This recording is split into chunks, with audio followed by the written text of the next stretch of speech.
You are listening to Middle East Monitor Conversations, bringing you lively discussions with prominent voices from the region and beyond, as we delve deeper into issues shaping the Middle East and North Africa, from politics, the culture, and the arts.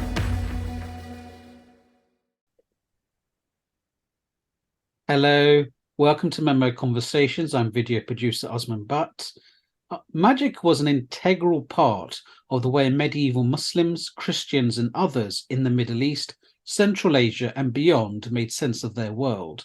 The Arabic language is rich with publications on talisman, possessions, sorcery, horoscopes, love charms, and remedies. Today, we aim to explore this history through the works of an Arabic grammarian and grimoire author, Siraj Al-Din Al-Sakaki. Helping us to make sense of all of this is Dr. Emily Selove. Emily Selove is an associate professor in medieval Arabic literature and languages and literature at the University of Exeter. She is also the convener of the University of Exeter Centre for Magic and Esotericism. Her most recent publication is a short monograph for the Cambridge Elements series, The Donkey King, Asinine Symbology in Ancient and Medieval Magic. She was also the PI of a Levenholm-funded research project, A Sorcerer's Handbook, which will create an edition and translation of Siraj Al-Din Al-Sakaki Magic Handbook, Kitab al-Shamil wa Bahar al-Kamil, the Book of Complete. Her early research focused on the figure of the uninvited guest or party crasher in medieval Arabic literature, and especially on the 11th century work Hikayat al-Qasim. Her translation of another 11th century book of party crashers is entitled Selections from the Art of Party Crashing in Medieval Baghdad. She is also the co-author of a textbook to introduce beginner students to the city of medieval Baghdad, Baghdad at the center of the world, 8th to 13th century, and has created a collection of cartoons entitled Popeye and Curly, 120 Days in Medieval Baghdad to accompany this textbook. Emily Selove, welcome to MEMO Conversations. Thank you. Thank you for that introduction, and thank you for having me. It is our pleasure to have you. Let's sort of go back to the beginning, really, to sketch a bit about yourself. I mean, could you perhaps tell us, because what's interesting here is you come at this from the perspective of Arabic literature. This is the field you sort of come into, the subjects we're going to be discussing. But I'm wondering what actually drew you to medieval Arabic literature in general. Mm-hmm. It's a slightly roundabout story. I did my undergraduate at Cornell University. I had studied Spanish in high school and had heard rumors that the special collections at Cornell had manuscripts about medieval European witchcraft in them. And that sounded sufficiently exciting to me that I decided I wanted to be a medievalist. And not knowing that much about the medieval world, but knowing that there was lots of Arabic speaking people in Spain at that time, I signed up for a classical Arabic, Quranic and classical Arabic class, actually, with Ross Brand, and just kind of fell in love with the language itself to the point that I forgot all about the witchcraft manuscripts and everything, and ended up doing my undergraduate thesis on Al-Khatib al-Baghdadi's Book of Party Crashing, which I actually later translated. That's how what began the selections from the art of party crashing. And also did my dissertation on medieval Arabic comical stories. And only after I got a postdoc in the history of medicine at the University of Manchester, that was the Arabic commentaries on the Hippocratic Aphorisms project, simply because that's the job I got. When you get a PhD, you kind of take what you can get, but it turned out to be really fascinating, and also made me realize that all the time I had spent studying medieval Arabic adab and party crashing characters, books about people going to parties and drinking and talking about all manner of things, only helped me understand the medieval medical texts that I was looking at better, and vice versa. Like I could see those things were very much in dialogue with one another. Probably the medieval scholars who wrote those texts were very much polymaths that knew both types of genres. And so when I was learning both types of genres, I was just becoming a better scholar of literature and a better scholar of the history of medicine. And it was while I was on that project that my colleague Taro Momura found a little fragment or an acephalous sort of manuscript of the Siraj Al-Din Al-Sakaki text that you mentioned. And so I started getting interested in that. And obviously medicine and magic are very much intertwined. So, I mean, long story short, I came back to my original goal, which was to study medieval magic that I had forgotten all about by sheer coincidence. And I came back at it through the sort of, I say through the back door as a party crasher. So through the kind of lens of tricksters and charlatan doctors, the heroes of the Maqamat who are sometimes seem to be holy men and other times just seem to be trying to trick you out of your money. That is actually not a bad way to approach the study of magic. And although that's how I approached it sheerly by chance, I think it has given me kind of a unique and interesting view on the medieval Arabic grimoires that I now work on. So you've essentially party crashed your way into magic. Yes, exactly. That's exactly what I did. Yes. But what drew you to magic to begin? I mean, you mentioned you got interested when you heard in the Spanish case that there was this literature on magic, but what was the actual interest in you in the first place that you would think this is something I want to spend my time doing, and then not doing it for a while? Yeah, well, I mean, I think so when I was in high school, I was just one of those teenagers that loved to go to the witchcraft and New Age bookshelf. I just found it, I think, it fired up my imagination. I think it fulfilled my desire to contemplate some of the more hidden aspects of creation that all teenagers have. I just found it exciting for all those reasons. And medieval witchcraft manuscripts, I was just the right kind of nerd to find that to be an exciting idea, I think. Yeah, it's a very interesting area because, of course, it is also, depending on how you think about the history of things like witchcraft, as you mentioned, it is also the question of modernity tied up with that, the question of rationality, because we tend to sort of differentiate ourselves from people of the past by our attitudes towards things like, well, magic is obviously not real, witchcraft is clearly not a thing. And, if you take a feminist reading, you might say it's a way of silencing women who are, expressing non-normatively expected ideals.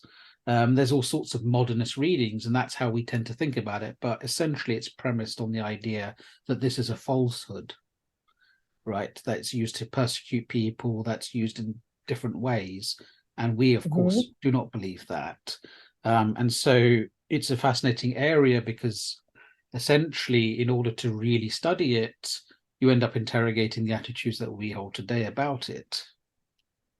That is so true. That's exactly what ends up happening. And the more I look at that history that you just described of our relationship to magic, the more I realize that the word magic and, its translations in various languages has really always been used that way since ancient times. Magic is something that you accuse other people of, that you're kind of looking down on for whatever reason, either because they're women, like you said, or because they are from a different religion or culture from you. But magic, as it could be defined, I mean, and how you define magic, is a can of worms that we might not really want to open. Is really something that all humans have always practiced and still do, and that includes us so-called modern humans. And as we were kind of chatting about before this interview, it's very much alive and well in Devon and Cornwall, near around the University of Exeter. And I think trying to pretend like modern people don't believe in magic, whatever that means, is first of all a falsehood, and it would be unscholarly to claim that. It would also be unscholarly not to take serious the fact that actually people that practicing magic is a part of being a human being, a part of the way that humans relate to the world and to one another.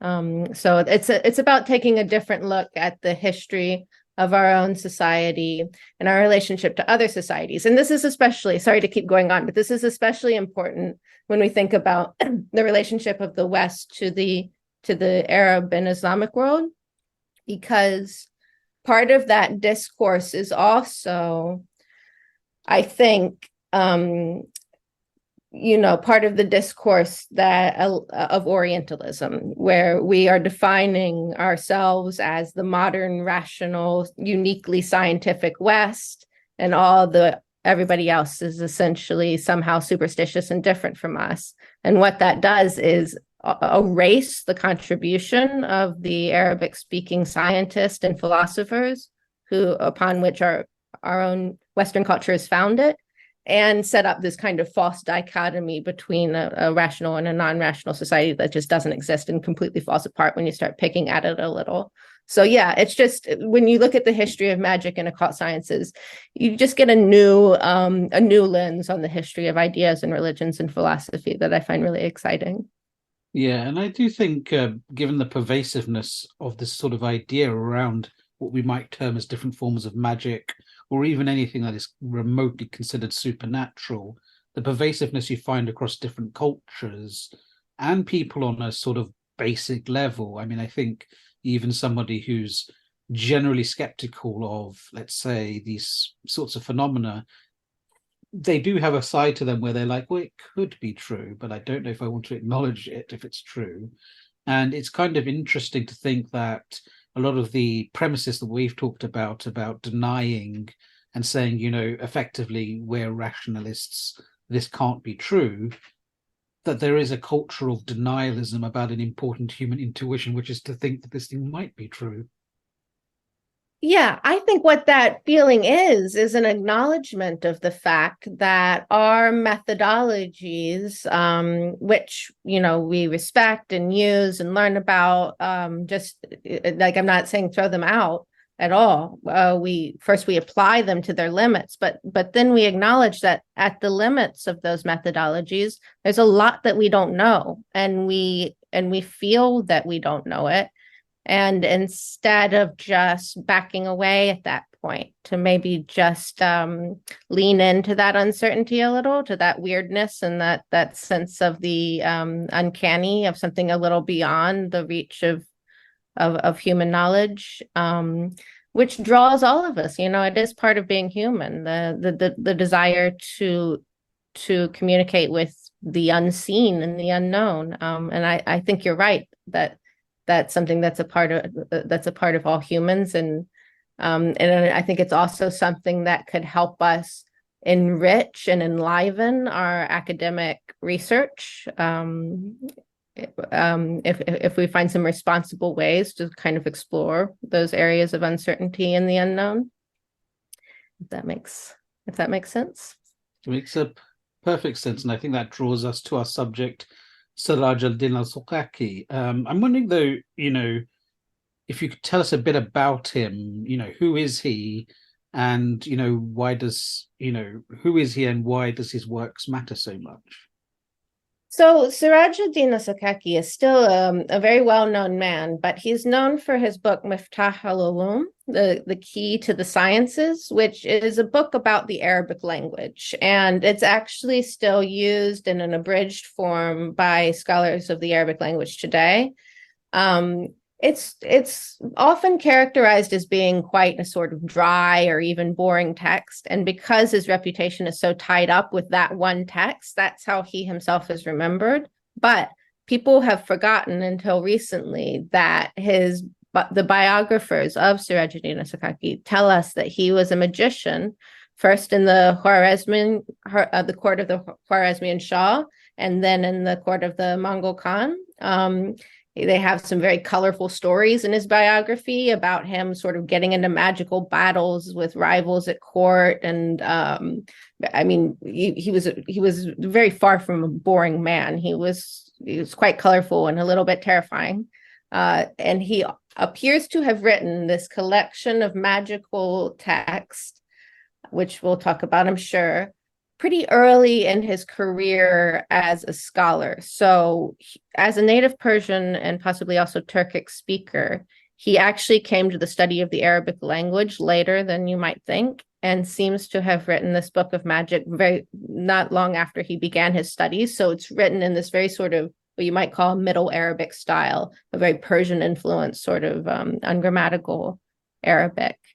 That really, so it's called the Book of the Complete, and it really seems to just contain almost a complete picture of everything that you might consider magic, like a huge range of kind of influences and types of magic included. So yeah, it's really been an exciting sort of area of research, but also a little bit frustrating because of the language itself being very difficult to understand, I guess. It's kind of hilarious to me because you think about when you were a student learning Arabic and you'd have to write these essays like, I went to the shops today, and then he got this guy is like, no, I'm not going to write that. I'm going to write about possession, how to conjure a jinn, but in very rudimentary Arabic. Yes, that's actually a really good point. Sometimes when I'm reading his essay, I mean his grimoire, I actually am reminded of grading essays of my sort of first year Arabic students, like the mistakes that are in there, a lack of gender agreement, misuse of the idafa. Like I just want to get out my red pen and start correcting, which I mean, I don't actually, because I want to preserve some of that language as I'm editing the text. But yeah, you could try to rewrite it in Fusha, but that's, yeah. I mean, I also call it the Sorcerer's Handbook in my research project. And I guess part of the idea of that was that maybe this is like a handbook in the sense that it's a collection of texts sort of for personal use or use among him and his students, not so much maybe for publication. So you might write in a different register and that sort of text as well, and not even try to be as grammatical. So that's also something to consider. Yes, and it's his works, here that you're working on that provide, a fascinating insight into the sort of world he came from, right? Because you mentioned the fact that he was in one quarter, the Khwarezmian Empire, Persian Empire. He's done in the Mongols, so there's a very cosmopolitan, element. There's a story I think you've told once before about burying statues. Which I think is nice to sort of recount here before we go into the text, which was to do with the battle being fought. Was it for Baghdad? It was. Could you perhaps tell us this story before? Sure, of course. Yes. So this is actually from a contemporary sort of biographer written around the same time that Sakaki himself lived. And it tells that he was asked to help the Khwarezmian Shah attack the Caliph of Baghdad, and had a magical talismanic statue buried in Baghdad that was meant to help him achieve that goal. But for some reason that isn't described. The talisman misfired. It started to aid the Baghdad Caliph instead, but at that point the city was closed off to them and they couldn't get into to retrieve the statue. The biographer says this is an example of the hubris of magicians, that they think that they can affect fate and only God has the power to do that. But yeah, so that's just one of the many colorful stories of Sakaki getting involved in the sort of politics of his time with his magic, and it didn't always work out for him. He seems to have died sort of as a result of his court magician shenanigans. I'll tell you that story just briefly as well, is that he seems to have gotten into a fight with a rival at a court when he was working for the Mongols. Told the Mongol Khan that his rival was going to have a period of bad luck because the stars said so, and got him banished. The rival eventually kind of wormed his way back into the court and tried to damage Sakaki's reputation. And Sakaki attacked him with a mirage of fire appearing in his tent. And his rival tells the Khan, "Do you really want a man who can do things like this in your court? This person is dangerous, essentially." And the Khan agreed and jailed Sakaki, and he died in jail as a result of that. So yeah, that's, I mean, a little portrait of the kind of person he was and the sort of things that he did. So tell us now about the actual book itself that he wrote. I mean, you've mentioned he's done writings on magic. Why was he writing this, and what was it? So, I mean, another kind of little tidbit from his biography is that he began as a metal worker, a high-end metal worker in the royal courts, and realized at a certain point that he could gain more power and more prestige in the courts through his scholarship. So I think that we can kind of understand the book in that context, that this is his attempt to gain power in a very tumultuous sort of political and social environment of the early days of the Mongol conquest. And quite a lot of the text itself seems to be designed for a magician operating in that social context. So there's a lot of spells about how to gain the favor of the Sultan, or how to defeat armies. There's also quite a lot of just love spells and spells to curse your enemies, which I think that you find in all different magic. Loads of stuff to summon the jinn and various spirits, and a lot of interest in the planets and kind of gaining the power of various planets. But it's a very practical text. It's very much a handbook for a practicing magician who is practicing usually on behalf of what it seems like would be pretty wealthy clients, based on the sort of ingredients that he's using. So it is the handbook of a court magician. And I think that's how we can understand it. So what is his attitude then towards, because obviously you're talking about a handbook for magicians, which, how do you become a magician? How does this work? I mean, is it something anyone can do? Is there a certain class that can do it? How do we get to this status?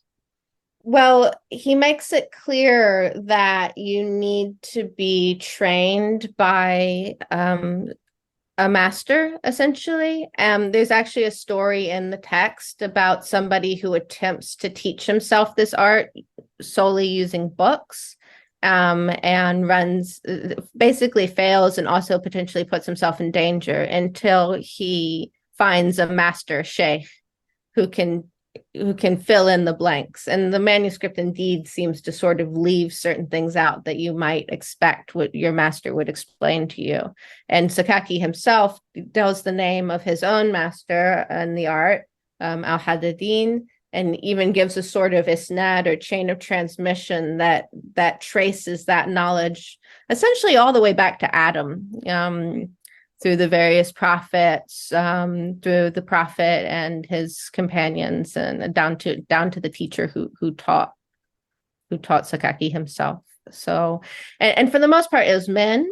I would say men of Jewish, Christian, Muslim, Zoroastrian, men in a state of ritual purity. Mostly people who are willing to sort of set themselves aside from the normal everyday goings on of society, and do the proper sort of fasting rituals. There is one woman mentioned as a sort of master of love magic as well in the text. So, and she's meant to be from India as well. So yeah. Well, what was it about people coming from these traditions? Because you mentioned Muslim, Christian, Zoroastrian, even someone coming from India. What was it about these things that, he felt qualified them for this kind of role? That isn't, it definitely seems like this is a practice for some kind of elite. Now, what makes you realize that you have that gift? He doesn't. An owl didn't bring him a letter, as far as I know. I'm really not sure, because he himself was a metal worker, and so I've often wondered, was metalworking something that would have led him to be exposed to the practice of magic? Did a court magician perhaps ask him for help forming some of the many talismans that you need to pour into molds, complex metalwork being necessary for that? Is that how he met his so-called master in magic? These are questions that I really don't answer, but yeah, that would be a fascinating research area for future projects. So what's interesting to me then is that, as we sort of described here, that, the belief in magic is quite widespread. And obviously he's writing this manual, presumably for, somebody who's going to be trained up as magicians. But of course, the nature of how widespread, the belief in magic is, there's a lot of people who think they can do it. So what's his attitude to generalized magic you see all around you? He doesn't say, but you're absolutely right. I mean, on the one hand, I guess he's probably part of an elite being in the court culture. I know some of the people that he was drawing on were actually highly educated religious scholars. So that's a lot of the texts that sort of survive to us in the manuscripts. But you get loads of reports about people in the marketplace selling talismans or performing astrological sort of predictions for people, which sound not unlike what is happening in Sakaki's book. So I think actually the difference between the sort of elite court magician and the magicians practicing in the marketplace that were probably everywhere isn't really so big. I think that's just those are two sides of the same coin.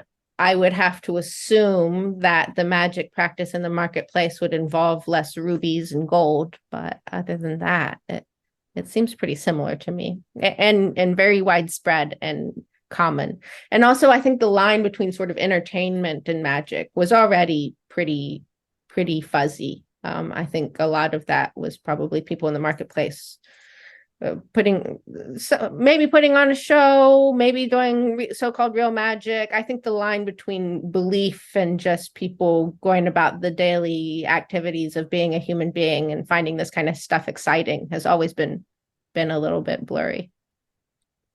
So in his works, we've got a variety of spirits, we've got, jinn. So could you perhaps tell us about the non-human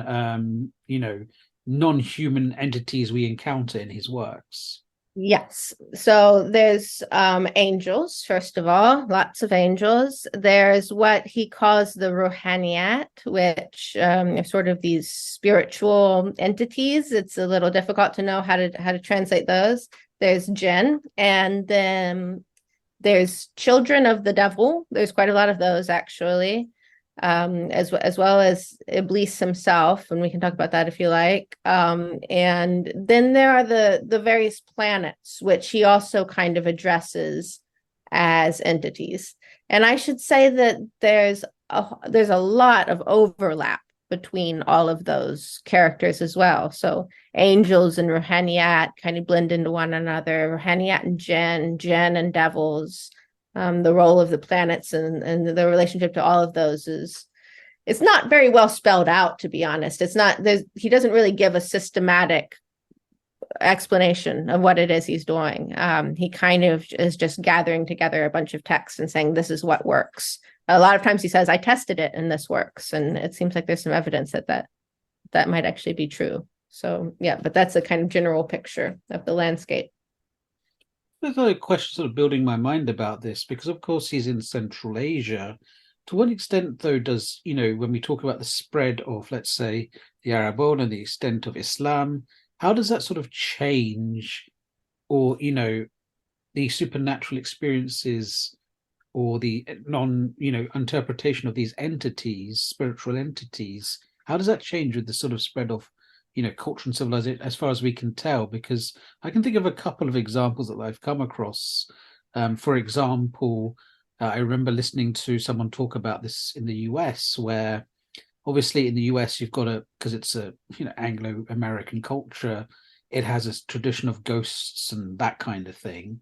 But I remember one person saying, he's been encountering former US soldiers who have served in places like Iraq and Afghanistan coming to him with jinn stories, because they've served in Afghanistan and they're taking these ideas back into the US. And I also heard, this part I'm not as certain on, but I just read a thread on it the other day where this person was arguing the idea of, I think, seeing ghosts or interpreting ghosts is a specifically English tradition that sort of spreads elsewhere. And so the spread of Anglicization spreads the idea of ghosts. So I'm not entirely sure about that, but there's this idea that as cultures spread, they actually spread their own ideas of what could be called superstitions. That's so interesting. And I think you can absolutely see that going on in this text, which was so clearly composed in an extremely multicultural, multilinguistic, multi-faith environment. So I've had to get scholars from many different disciplines to help me understand it, because you could see that he himself was working in an atmosphere where essentially with scholars from many different disciplines. So for example, Supriya Gandhi has been helping me understand this fascinating chapter on the rituals of India, which seems to show some real knowledge of some sort of tantric and Buddhist various elements of both of those things in there, with specific named entities and some seemingly so there are medieval Arabic texts that kind of gesture to India as this magical, faraway, exotic land. But this is more like he actually knew a magician from that region, got some firsthand knowledge from him, and attempted to even write some words in Sanskrit and stuff. Same with some Hebrew written in Arabic letters. I've been working with a colleague, Siambero, who studies Jewish magic, and he again says, I really feel like this shows evidence of Sakaki, or someone that he was working with, having worked directly with essentially a Jewish Hebrew-speaking magician. So in those sections, I think that you can see elements of different religious and philosophical traditions entering into this book of magic spells, and even the jinn are said to speak in different languages and come from different religions. And as for Sakaki himself, I think he kind of takes the attitude of, if it works, then it works wherever I take it from. And so you get this book that is itself a sort of portrait of an extremely sort of chaotic but rich cultural environment that he was living in. And, going back to Sakaki's book, when we talked about these different entities, you mentioned Satan and Satan's children. What function do they serve in Sakaki's work, and what, does he say they can do for you? Yep, he has several sections designed to contact and make contracts with Satan himself and his children. Strangely, a lot of this seems to be taken from his predecessor named Tabasi, who also wrote a book of magic with a very similar title. And Sakaki clearly took and authored a lot of his text. Now, Tabasi was a respected scholar of religion and a Sufi. So one thing that I've wondered is, there's a great book by Peter On called Satan's Tragedy and Redemption, which is about the Iblis and Sufi psychology. I think it's the subtitle of that work.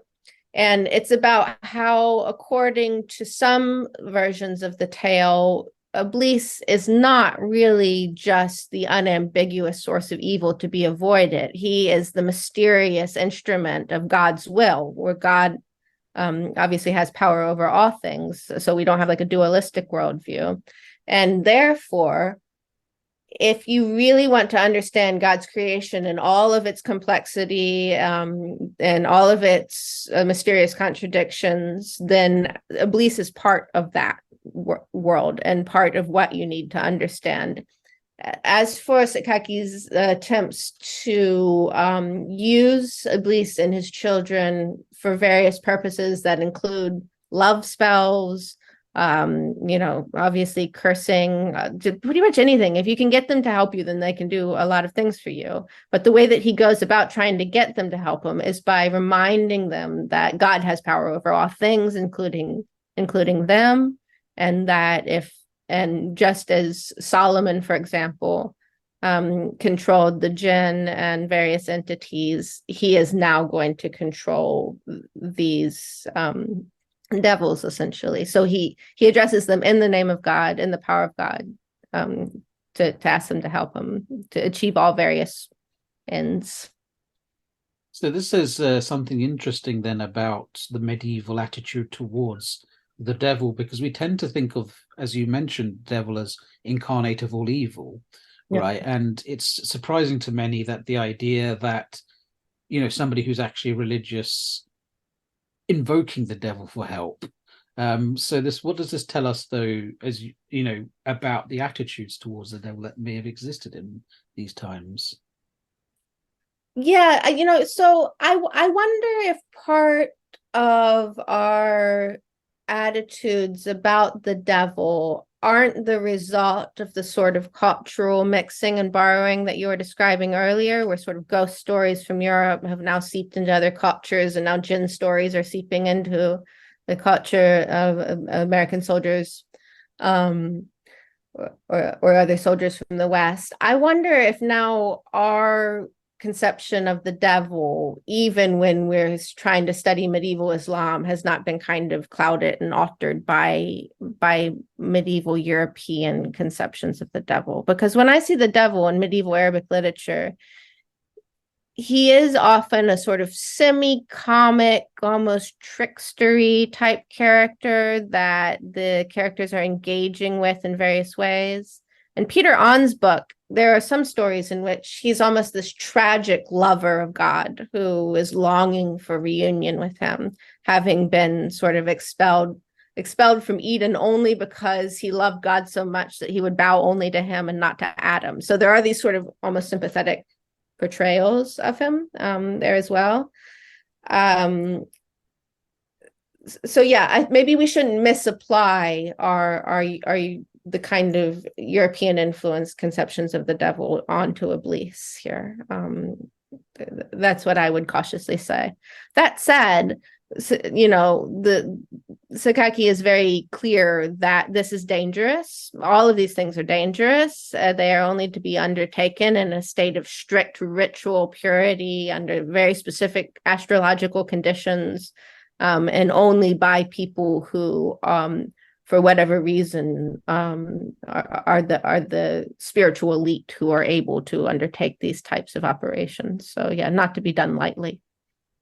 Do not try this at home, I would say.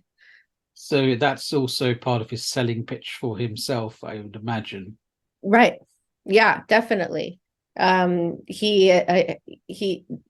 is something that would make him a valuable person to have in the court, that he has the courage and the power and the knowledge to undertake these hugely dangerous but powerful operations on behalf of his clients. I think that's true. So there's something I've been wanting to ask you, since you've got new text coming out about it. What about these magical donkeys? So the donkeys are they just kept coming up over and over again. The first time was when I was researching that book, Hikayat Abu Qasim, which is about a Baghdadi party crasher in Isfahan. And it's introduced with this quotation from Jahiz that says, it's about a man who imitates a donkey.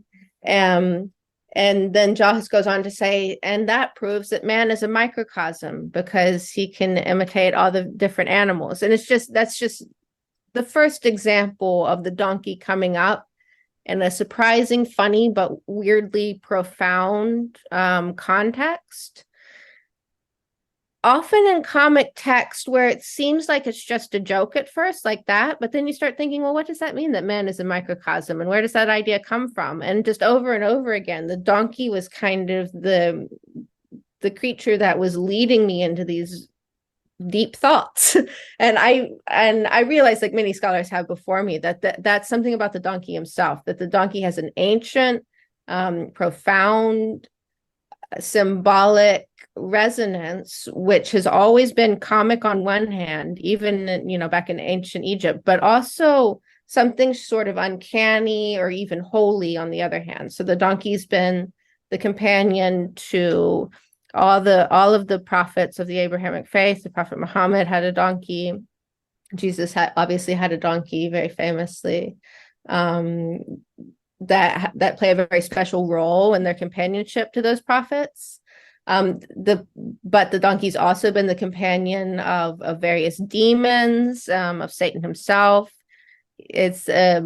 He is the companion of one of the most important jinn in Siraj Al-Din Al-Sakaki's collection, for example. So you have this animal who, at the one hand, everybody just laughs when they hear donkey, but on the other hand, is hanging out with prophets and devils.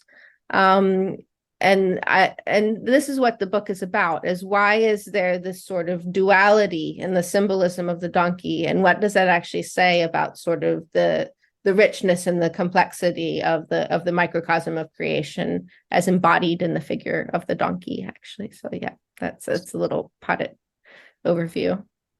So what does Sakaki say about the donkey? So the first jinn that he tells you how to summon all various jinn, and the first one that he tells you is what this is the Donkey King. So Abu Israel Buzayn al-Hamiri is one version of his name. And I think you could say he's the most important jinn in the entire collection, because he's the first one and he shows up over and over again. Basically, how you summon him is the same as how you summon most of the jinn, which is that you find an empty house, you sweep it out, you make your magic circle on the ground, you burn the correct incense, and he comes with a donkey, and fills up the entire room, and you have to stick your head in his mouth and not be afraid. And he has a seal of Solomon as well. He's very much associated with Solomon. It's even the words in his name, which is interesting in its own right. I mean, obviously I could go on and on about donkeys because I just read a book about it. But one fun little fact about donkeys. The Prophet Muhammad's donkey was named Yafur. There are stories, I'm not sure if the hadith are sahih or not, but there are stories of the Prophet speaking to his donkey in human language and the donkey replying in human language and actually serving as a sort of messenger. Now, some accounts say that the Solomon's hoopoe bird, who famously also played this role to Solomon as his messenger, and this is in the Quran, was also named Yafur. So it's interesting to think that the hoopoe and the donkey as these kind of symbolic mirror opposites in a way, but that can kind of collapse, and a kind of coincidentia oppositorum, where opposites collapse and are reconciled in the kind of mysterious oneness of God's creation. So I'm not sure if that answered your question or not. Oh, that's why Solomon is associated with the donkey, and that's in Sakaki's text as well. But so you mentioned, obviously, how important donkeys are in the history, and this is why it's featuring in Sakaki's work. But does he have specific spells and remedies that donkeys can actually help with? Yes. So donkeys are used for two main purposes in the text. Actually, the number one purpose is for cursing people. So you can write a spell to cause two friends or lovers to hate one another on a donkey skin, for example. And I think a lot of that comes from the donkey's sort of more satanic or demonic associations. However, you also see the donkey used for love spells, so the exact opposite. This is typical of asinine symbology, that if one thing is true, you'll find the opposite also true. I should note that a lot of those uses can be found in the Greek magical papyri, which are, these sort of ancient collection of texts written on papyrus that were so influential throughout the history of magic, and including apparently on Sakaki's grimoire. So a lot of these things, although they're found very vividly in kind of medieval Arabic text, are very, very ancient when it comes to the donkey symbolism. Kind of interesting when you said insult, because of course in modern Arabic they do insult each other by calling each other donkeys. I mean, and in English as well. And actually, this is the point I kind of conclude with in my book, is that the word donkey is powerful. It still is. And in many different languages around the world, you can just yell donkey at someone and you either make them laugh or you make them angry at you. So to my mind, this shows that it's just an animal that has accumulated a huge amount of symbolic power that is still very much alive in our minds. Otherwise, we wouldn't be able to use the word that way. And lastly, what do you think grimoires like Al-Sakaki's tells us about medieval Muslim societies in terms of their concerns, anxieties, hopes, and aspirations? I guess, I don't know if it's very scholarly of me, but I tend to see the texts that I read from the medieval world as reflecting a lot of the same anxieties and hopes and fears and emotions that we have today. I know that there's a very rich study of the history of emotions and how culturally specific emotions can be, but I think there's also a lot that's shared simply by virtue of us all having the same sort of human bodies and needs. So a lot of it's love spells, and love spells or spells to make somebody who's far away that you miss come back to you. So there's a lot of nasty stuff in there, spells to make your enemies not be able to sleep or make them ill. A lot of it is, like I said, tied up with the court culture. So spells to make the sultan hear you favorably and to welcome you into their court.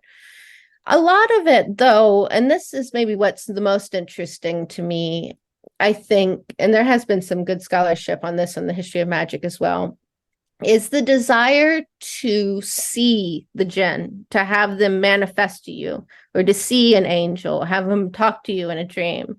So I think this kind of gets back to what we were saying at the beginning, that humans have this sense that they don't know everything and there's more to be known, and there's maybe something just beyond their reach, something unknown and unseen that they would like to grasp and they would like to communicate with. And they would like to maybe it's even a way of knowing God and feeling his presence in a more intimate way than you might usually have a chance to do. So I think there's a lot of that in magic as well. So that's kind of a general picture, I think, of the various goals at play. Dr. Emily Selove, thank you for talking to us at MEMO Conversations. Thank you so much for having me. It's been fun. And to our audience, thank you for tuning in. If you'd like to catch this one or previous episodes, please do go to our website for more MEMO Conversations. This was Middle East Monitor Conversations, brought to you by the Middle East Monitor in London.